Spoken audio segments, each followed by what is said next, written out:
Coming to you from the Ultra Staff Studios in Chicago, welcome to the Staffing Buzz Network with your host, Bob Petke.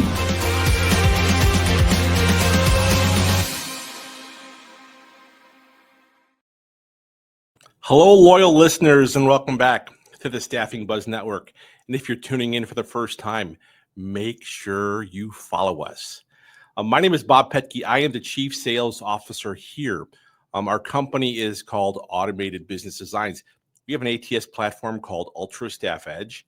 It's a full service front office, back office ATS CRM solution. And we work with people in staffing. We provide a solution. We're entrenched in the industry, a 42-year-old company that provides a solution that's allowing people to find workers in a faster, more expedited, quicker way. Some of our tools allow you to even have better retention, so you don't have turnover, which helps you make more money, right? So that's who we are. But we have the Staffing Buzz Network. You can see it right over this shoulder, right there. Yeah. And this is really all about staffing. I've got a history in staffing. We work every day in the staffing world. And this is our way to kind of communicate some of the things that are going on in the staffing community. And for today's episode, kind of a special episode, it's probably like at least maybe a 3 or 4 part series. We're going to be talking about something that's coming up soon. It's going to be the Midwest Staffing Conference, and it's going to be April 23rd and 24th. It's in Oak Brook. It's going to be at the Drury Lane Conference Center. Now, what's nice about this is, the way that they promote it is they say it's a highly anticipated 2-day event that's going to be designed for staffing professionals from all over the Midwest to come together and share their expertise, collaborate, and learn from industry leaders. So it's a very good event for people that are in the staffing world, because we have a lot of partners that are in staffing. So if you're looking for different types of background companies, or if you're looking for anything as far as understanding WOTC, or coming and visiting us to look at our ATS platform so we can show you how that works, there's a great venue to do that. But we also have some tremendous speakers that are, from the industry. We've got some keynotes that are going to be more on the motivational side. It's a great venue, and something that I'll recommend that you attend. Even if you're not a member of this affiliation, because it's really, a lot of the people from Wisconsin, Michigan, Illinois. We have the ISSA, the Illinois Search and Staffing. A lot of folks get notice on that. But if you're watching from somewhere outside, it's one of the biggest conferences that's out there, besides some of the big ones that people attend on an annual basis. So I would recommend, if you're interested, check it out. Go to the website. You can go to ISSA, I think it's .com, or just do a search on the Illinois Search and Staffing Association. And you could even email info, INFO, at ISSAworks.com. And you can just say, hey, I'm interested in more information on it. But yeah, don't miss out. If you've got that time open to come just outside Chicago, not far from the airport if you're flying in. But I'm going to recommend that you, give it a look at, and we'd love to have you come out there. So with that said, I talked about how today's episode is going to be geared around that. So I'm excited today because our guest is Charlie Saffro. So you can see her popping in. Now I'm going to give you a little information on her. So Charlie, she's entrenched in staffing, but let's talk a little bit about her and what kind of brings her here. So, Charlie empowers leaders to uncover their everyday power, embrace their influence, and create extraordinary outcomes. So she is the founder of CS Recruiting. What's neat about Charlie is that in what she does is she goes about her business, and she's more than just involved in staffing, but she's got some other things that we'll talk about. She's learned to know and understands that leadership goes beyond metrics. It thrives on trust, collaboration, and engagement. Charlie's also a keynote speaker. She has given a TEDx presentation.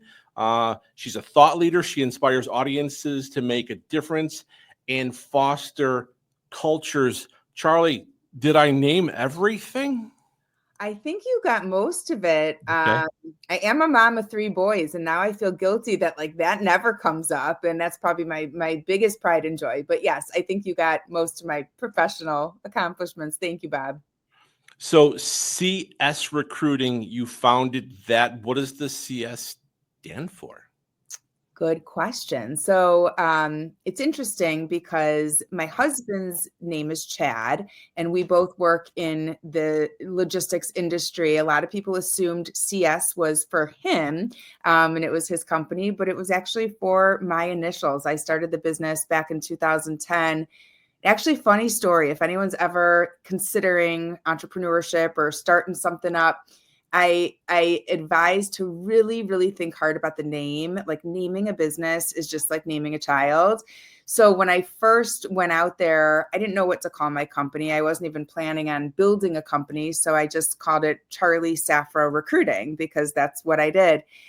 And for about 2 years, we operated as Charlie Saffro Recruiting. And I'd say every, I don't know, 10 times a year, which was enough, someone would say, why did you name your recruiting firm after a hairstyle?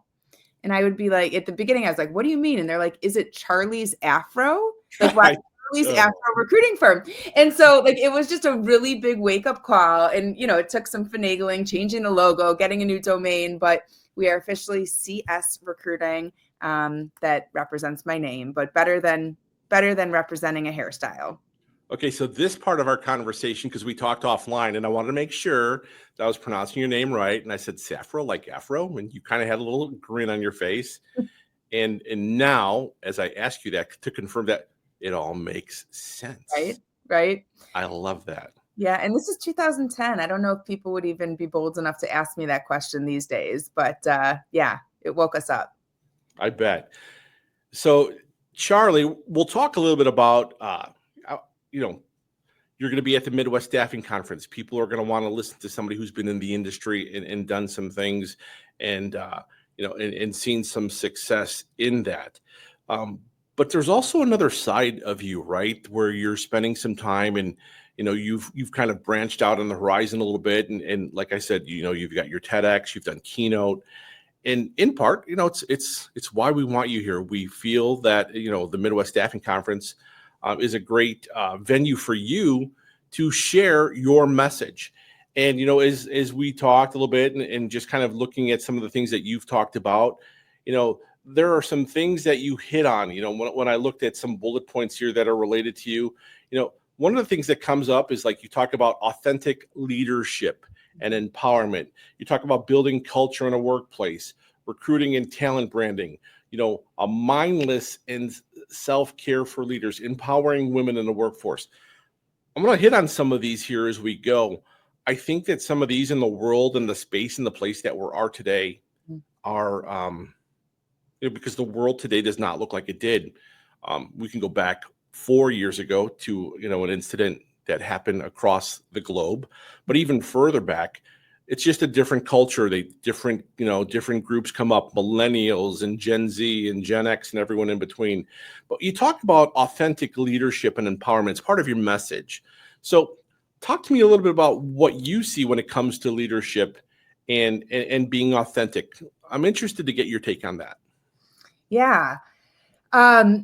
My point of view, I think it's unique. I hope to meet other people at the conference who maybe are in a similar situation, but I have been leading my recruiting firm. We are a direct hire permanent placement agency. We've been as big as 50 people. We've got about 22 on our team now. So I've been leading my organization. And at the same time, I love recruiting. I'm not a hands-on recruiter anymore, but I hung on to it for a long time, even with the CEO title. And what I realized, and this was around 2020, we went remote and I just, really, I don't know, recommitted to our company culture, keeping people connected, wanted to get creative. And so I was thinking a lot just about, how can we apply. I've observed so many leaders over 20 years of recruiting in my career. I've seen some really great leaders, but unfortunately, I've probably seen a lot more really terrible leaders and really terrible decisions. And so the way I've really focused on building my team in the last 5 years is applying best practices. Like we, as recruiters, and I know you get this, Bob, like we are talking to thousands and thousands of job seekers every year. We know what they want. We know why they go to companies. We know why they stay. We know why they leave.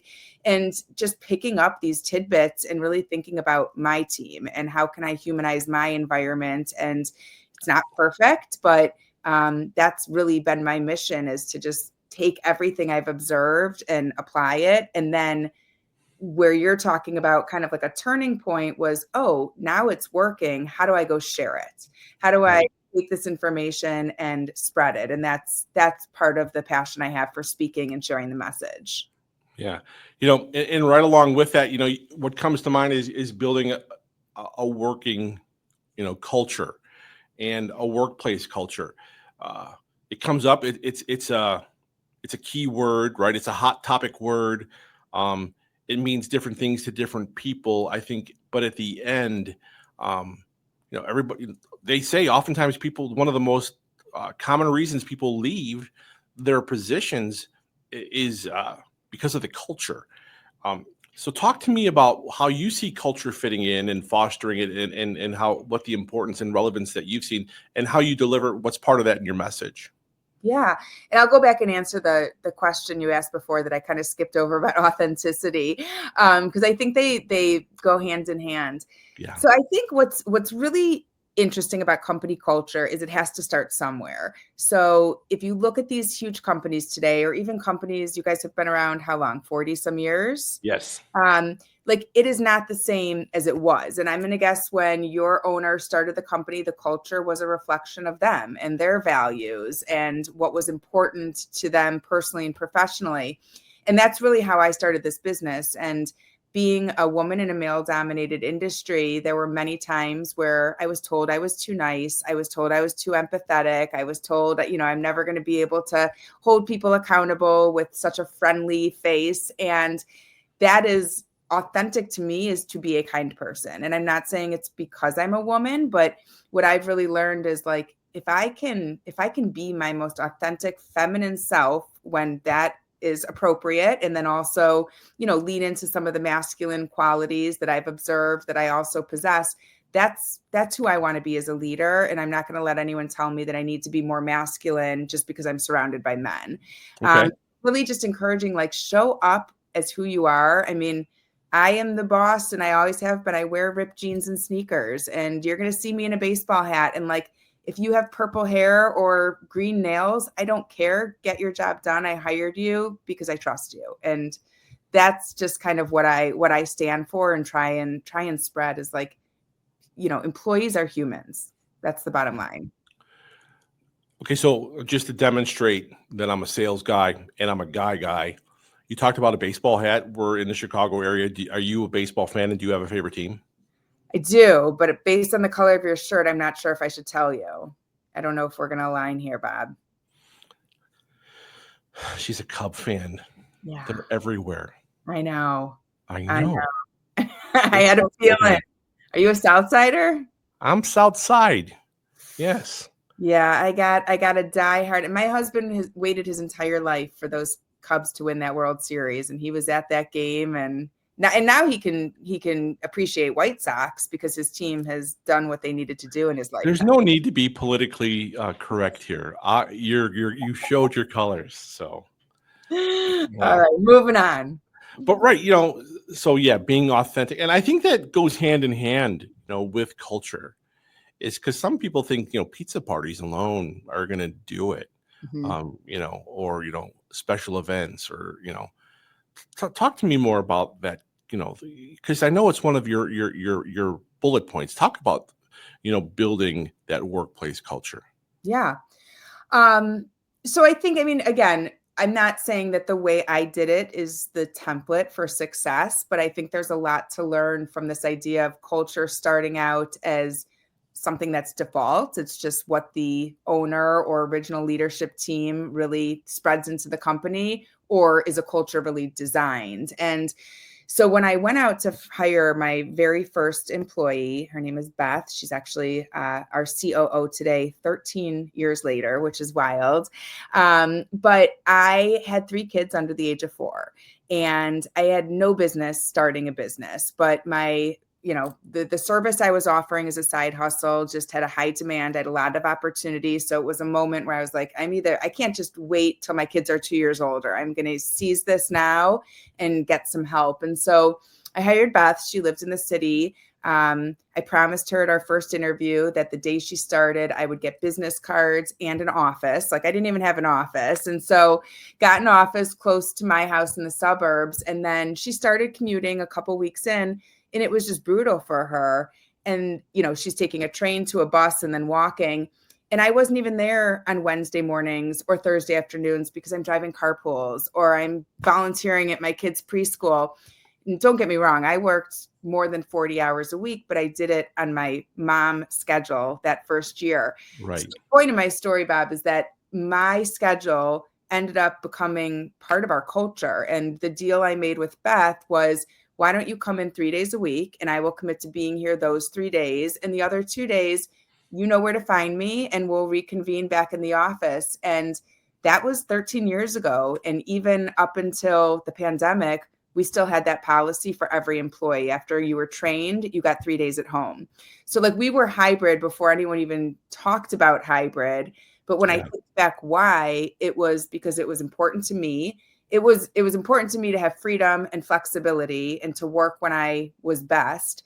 And it was important to me to be able to recruit good talent like Beth and not have the location be a deal breaker. So it's become part of our DNA. Like, we are a company that trusts our employees. We pride ourselves on the flexibility. But I never started a company and said, this is going to be our culture and this is how we're going to do it. It was like, oh, wait, you're here coming out to the suburbs, but I'm actually in a carpool line 2 miles away. That doesn't do any good. So yeah, that's just how it kind of develops over time. And I would imagine over time, and that's the very first move, right? Being able to change and adapt, right? Yeah. Because I think sometimes companies get stuck in a space where they've done things, and now I'm going to go to a different direction for a second. They've done things for so long while the world is changing and they continue to just do them the same way because maybe that's what got them there. And sometimes that philosophy, although it got them there, could also be the cause of their demise if they don't change and adapt. So out of the gate, go ahead. I was going to say, you probably can laugh at this with me. A lot of people don't get it, but if I didn't change, do you know where I'd be recruiting from? Craigslist today. Do you think resumes and good people are on Craigslist in 2025? I don't know, but I say that because when I started in a really scrappy, non-tech forward environment, that was my source. Could you imagine if that was still my only source of resumes today? I remember utilizing Craigslist. Absolutely. Yeah. It was just, we had to be scrappy. Yeah. And again, I'm sure this is not the only change and adaptation you made. Just a couple of days into you already had to make a change. You started it, you got your office. Yeah. No, it's, I think that's oftentimes what makes or breaks an organization is they can build it, but in order to maintain it and then even go again and have another springboard jump, I think that, being flexible and having that culture and again, you didn't mention a pizza party along there, just so you know. So exactly. Yeah. And I think in the beginning, it was a little bit of a risk because what if we hire people who take advantage of us or, they're doing something shady on those days at home. But what that did to us was make us just further strengthen and really solidify our hiring strategy. And so we could still hire entry level, but we looked for people who were mature, responsible, reliable, and just shifted our skill priorities because we knew, you can't let half the team work from home and not the other half. The equality part of it was really important to us, that everyone have the same perks. No, I couldn't be more on board. My sister from another mister. Exactly. Charlie Saffro like Afro. Exactly. Yeah. You mentioned a little bit earlier about being a woman, being in the workforce. And I know another one of your key points that you like to hit on is, empowering women in the workforce. Mhm. And, you've got a message that kind of relates to that. It's a big deal. It's half the population. Mhm. And, with that said, um, talk to us about, how you approach that and maybe even what your message is to some degree. We want people to be able to come in and learn things from the Midwest Staffing Conference, by the Yeah. way, on Yeah. April 23rd and 24th. But yeah, talk to us about that a little bit. So when I started my business in 2010, we were a little more advanced than Craigslist, but LinkedIn was like new to the scene. I think I got my first LinkedIn account in 2009.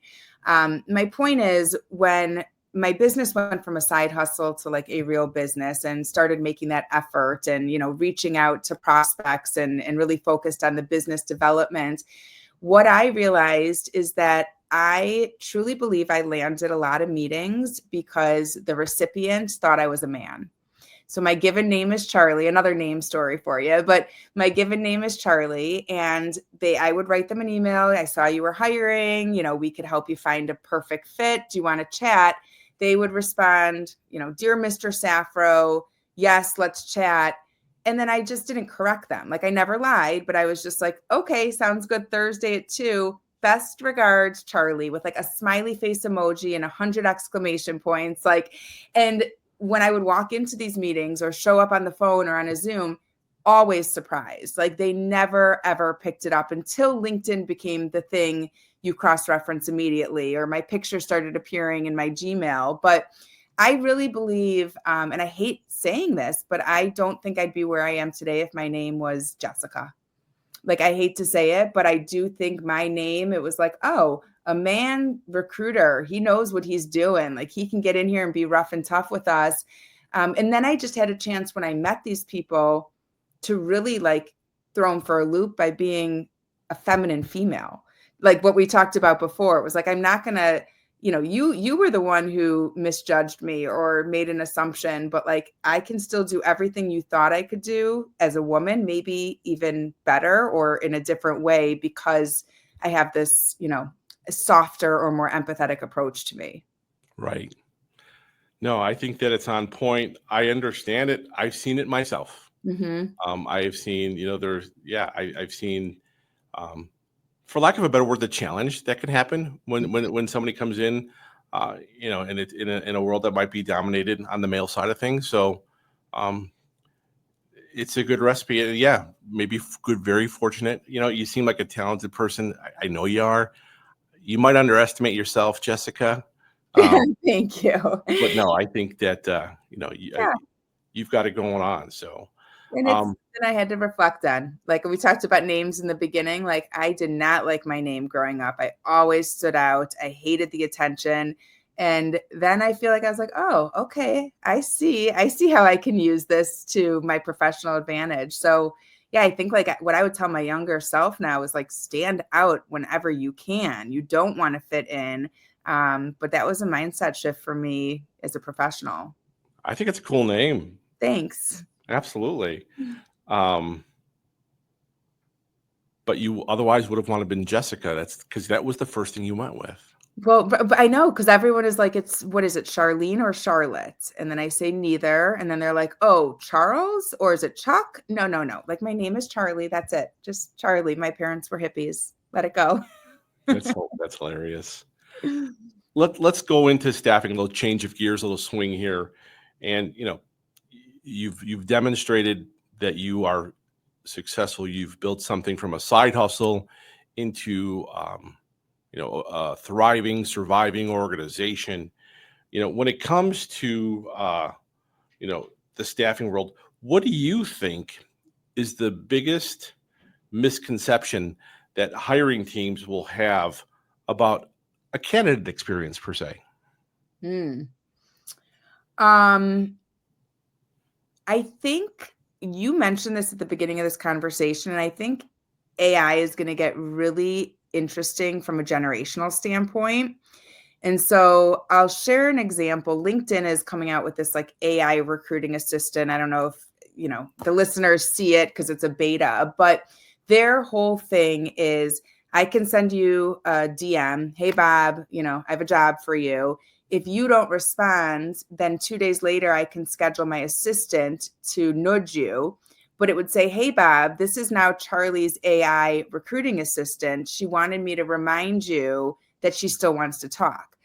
And so LinkedIn did a lot of research and data around this, and they shared some data that the younger generation has no problem with this. Like, they actually would prefer to negotiate their salary with a robot.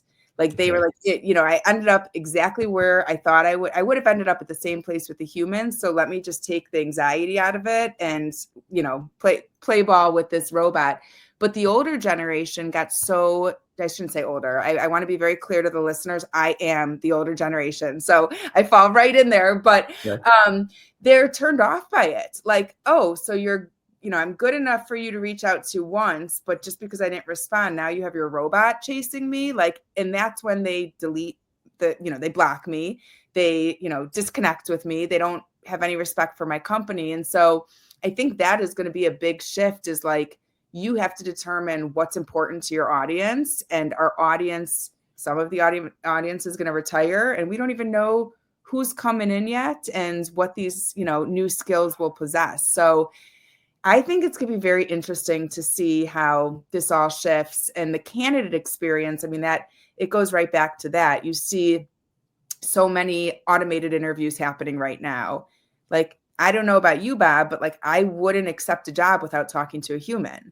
Right. No, I'm with you on that. Yeah. Like, at some point, and I think a lot of these companies are just like, wow, like, we can do this in mass, and especially staffing type work. Like, just, make the call, record the answers, tell them to show up for onboarding on Monday, and we could fire our entire recruiting team and our staffing agency.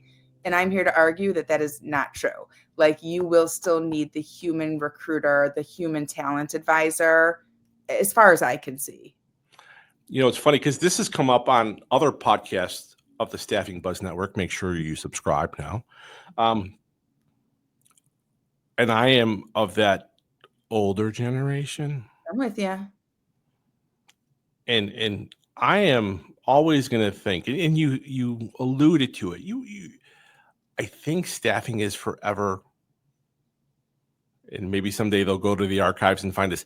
It's a people industry, that you need to have the people involved. I understand the technology is there, and I understand there are things that we don't even know are going to come out in 6 weeks or 6 months, definitely 6 years. Mm-hmm. They're going to have a big effect on how we do it. So, and just really thinking about staffing specifically, I mean, that is where people feel like numbers.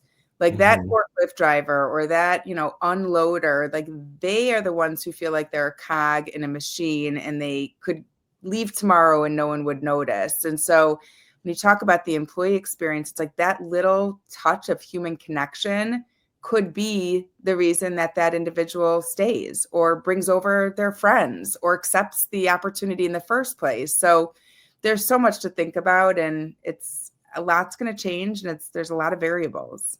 For sure.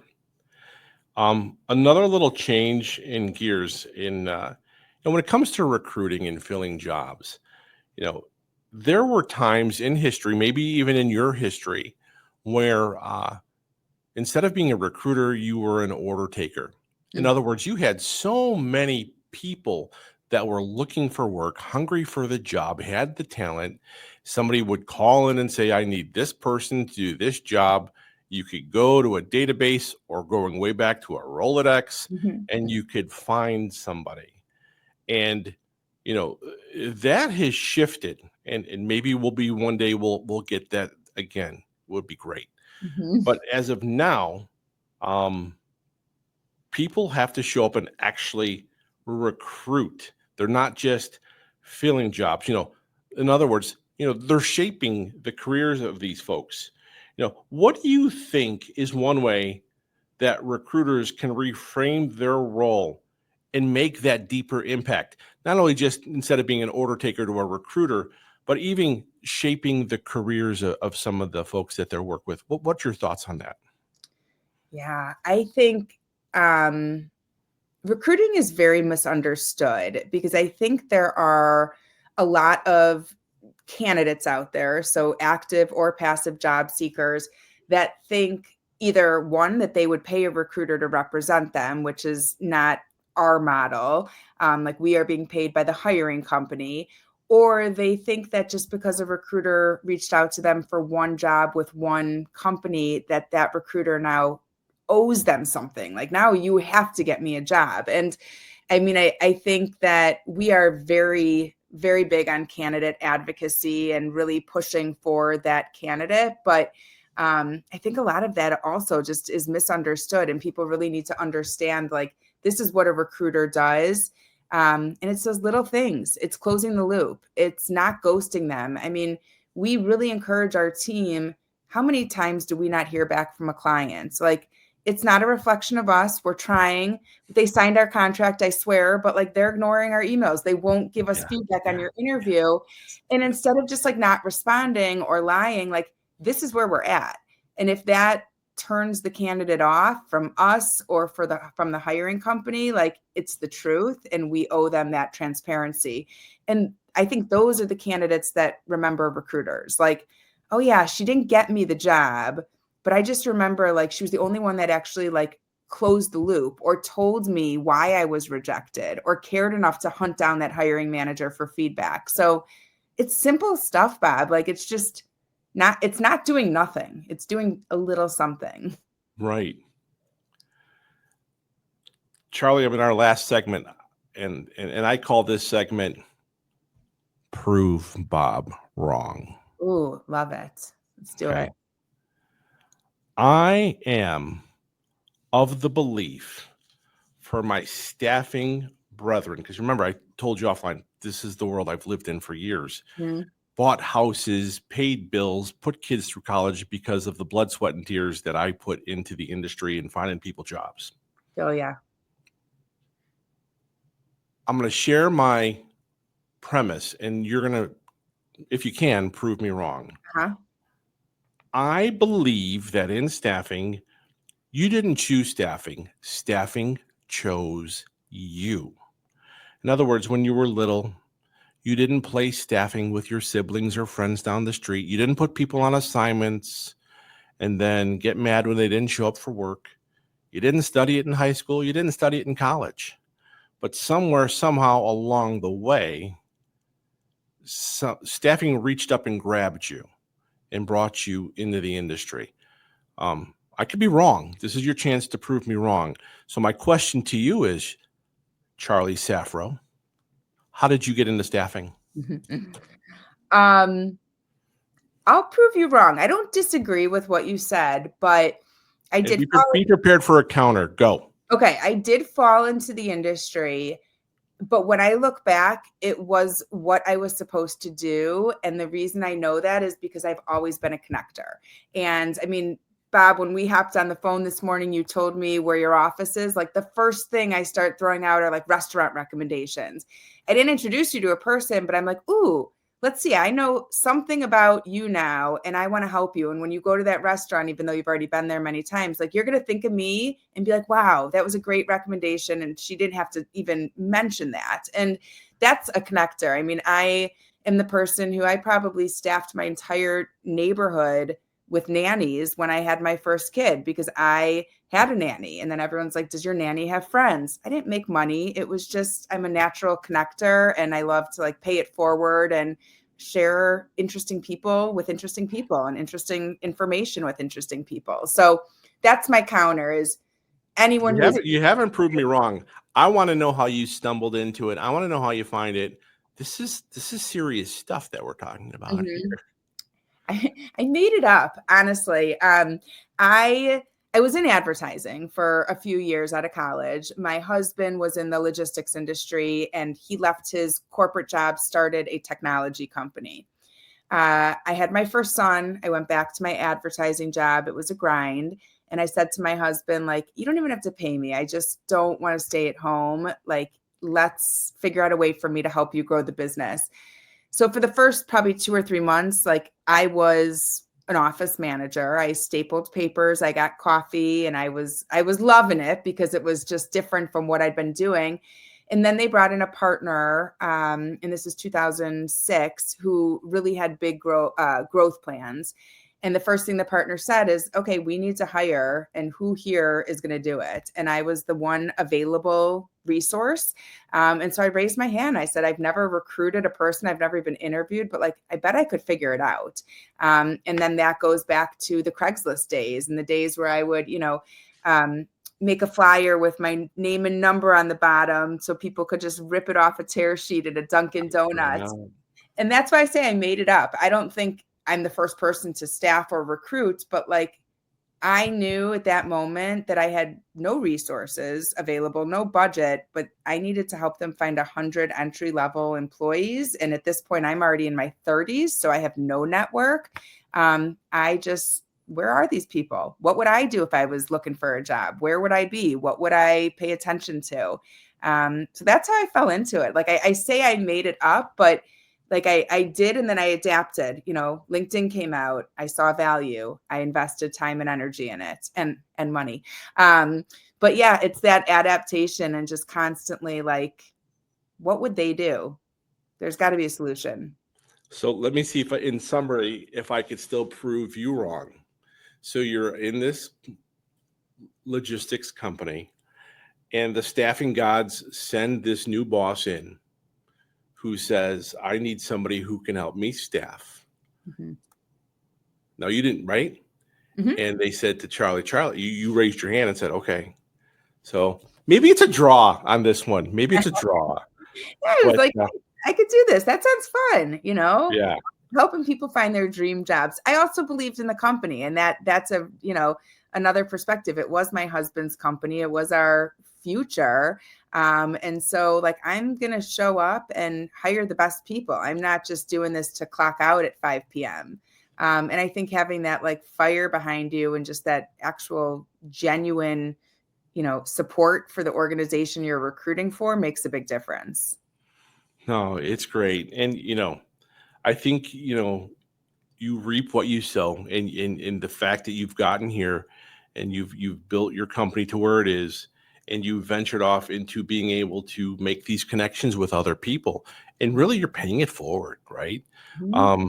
I love that comparison. You're like, how you like to connect with people. I know folks around here are very close, that it's a unique talent, and it's probably just so natural to you. It's effortless, right? Mm-hmm. And I think that's why you are where you are. And it's also why we're going to complete the circle and say you're going to be at the Midwest Staffing Conference in April 23rd and 24th.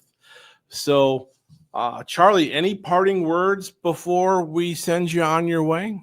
Oh, no, I enjoyed the conversation. I love, I'll tell you, I've been in this industry or recruiting 20 years. And I've spent the majority of my career networking, speaking, mingling with logistics, supply chain, transportation professionals. And I've just started to lean into these other networking opportunities and communities of recruiters or people that are, in positions around company culture or the people. And I went to a culture conference a couple months ago, and I remember coming back and I said to my husband, he's like, how was it? And usually I'm like, it was another trade show. I was like, it was fun. Like, I liked it. And he's like, you liked it because those are your people. Like they were recruiters. They are like-minded. They care about people. They care about paying forward. You can't always guarantee that distribution center director is going to care in the same way. And so I'm really excited to go to the conference is what I'm trying to say, just to be around like-minded people. Clearly, I love talking shop, and just excited to share some of my story and learn about the other attendees and how we can synergize. Great. I'll be there. I'm looking forward to meeting you. Same. So yes, Charlie Saffro, CS Recruiting. Thanks for being here, and we will look forward to seeing you in April. See you then, Bob. Thanks so much for being on the Staffing Buzz Network. Thanks for having me. Yep. Charlie Saffro, boy, she's great. She's got a good message, specific to the staffing industry. I think very relatable. She's got a proven track record. She understands that this industry takes a unique kind of person to get things done. And I think we should be excited to, hear her message, live in front of a studio audience. And yet just another reminder that you can go ahead and register for the Midwest Staffing Conference. You can email info@isssaworks.com. You're at a point now, I believe, that you can still register for the early bird discounts as well, if those are there. If you're looking for accommodations, there's a place and space that it's probably notated on the website where you can stay. It's at the Drury Lane Conference Center in Oak Brook, Illinois, and go ahead, make sure you go. This is a great opportunity for you to really be with, like Charlie mentioned, like-minded people. So with that said, just remember, for the Staffing Buzz Network, if for the first-time listeners and watchers and viewers, make sure, if you haven't done so already, subscribe to our Staffing Buzz Network. Tell your staffing friends, your buddies, to go ahead and subscribe to our platform. Watch us on YouTube. We're on all of the major platforms. And if for some reason you wanted to know a little bit more about what I talked about earlier, our platform, our front office, back office, ATS, CRM, we really are providing a solution where people are finding jobs for their associates faster, better retention. Reach out to me. I'd love to have a conversation with you. You can even we could even set up a time to do a demo. That information can be found here in this link as well if you're looking at that. But with that said, stay tuned for our next podcast coming soon, where we're going to have another speaker from the Midwest Staffing Conference that we'll be attending. And until next time, thanks everybody for watching the Staffing Buzz Network.